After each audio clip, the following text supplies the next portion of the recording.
to see a first message on WhatsApp without having to keep on scrolling down. If you belong to a group and you want to see past messages, it's pretty simple. I'm going to locate a group. So you can see currently this group has around 122 messages I have not opened yet. So that means this group will probably has a tons of messages. Proceed to open the group, and this can be applied to even an individual messages. On the group, I'm going to proceed to tap on the group. It's an individual name. You then proceed to tap on it, and then on this interface we're going to proceed to tap on search. Right and above in the search engine, beside it you could see this calendar icon, so make sure to tap on it, and then this is where you're going to choose the year, month and date.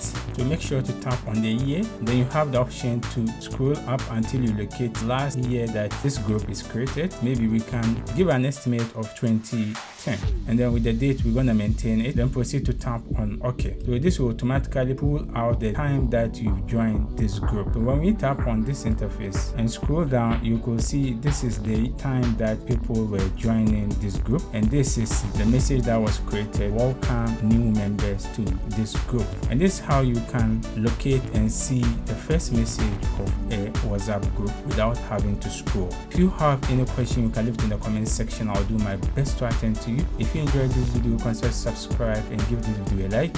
See you in the next video.